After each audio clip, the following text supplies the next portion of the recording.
Magandang araw po sa inyo mga kapatid. Ito po ang niyog na walang mata o medalyon ng baon na walang mata o tinatawag din po na libon. Libon na niyog.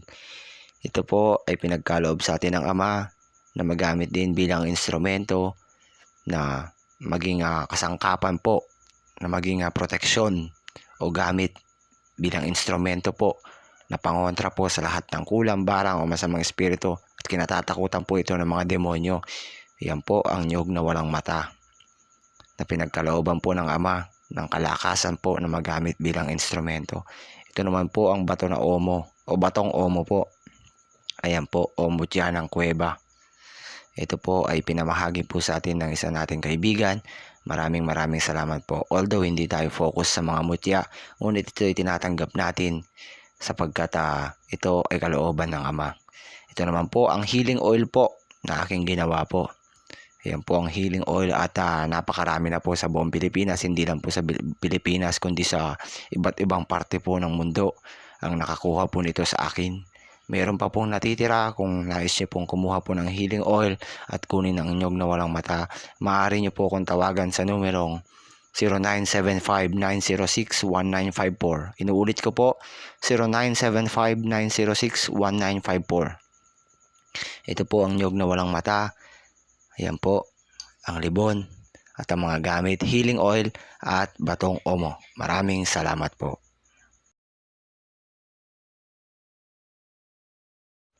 Ito po ang healing oil. Kung makikita nyo po, siya ay nagkulay puti po dahil po yan sa lamig po ng panahon, nalamigan po.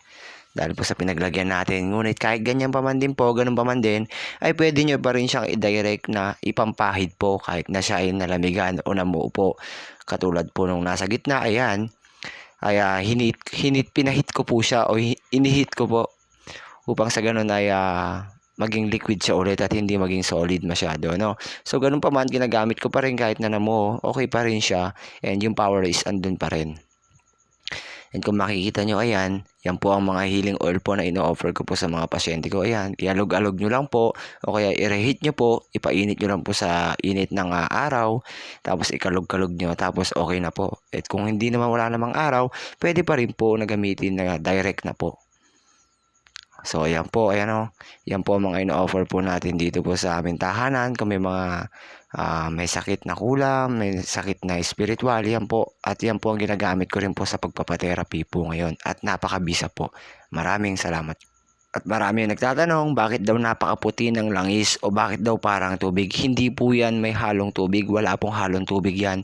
Talagang sinala po ng sinala yan hanggang sa makuha lang po ang pinakamalilinis na kulay po o parte ng langis po. Upang sa gano'n mapahid man ito sa sugat ay hindi magdulot ng infeksyon o magkaroon ng bakterya ang sugat na mapupunasan. Kaya po ito ay napakalinis po. Ito rin po ay nagamit natin sa exorcism or healing po. Kapag pa may sapi po ang pasyente o ang inyong kamag-anak ay ipahid po ito ng pakros po sa noo, sa kamay at sa paa. At tiyak po na magsisisigaw po ang may sapi sapagkat takot na takot siya sapagkat ang langis na ito ay banal at pinagkalooban po ng kapangyarihan ng Ama. Napakainam po na healing oil po. Salamat sa Diyos. At sa mga kapatid ko naman po na nais po matuto manggamot, ito po ang ina-advise ko po sa inyo na one set po. Kung nais nyo pong umorder, ay ida-direct ko po kayo agad-agad po upang makakuha po kayo agad ng gamit. Ang 7 Virtudes, Lightning Stick at Miraculous Healing Pendant. Nakasama na rin po ang proper basic instructions po at hindi po kayo maliligaw po. Ida-direct ko po kayo agad-agad po. And sa mga may karamdaman spiritual, ina-advise ko po na ito ang primary na gamitin nyo rin bilang protection po sapagkat napakalakas po at ito po ang ating mga gamit sa gamutan din po na pinagkaloob po ng Ama.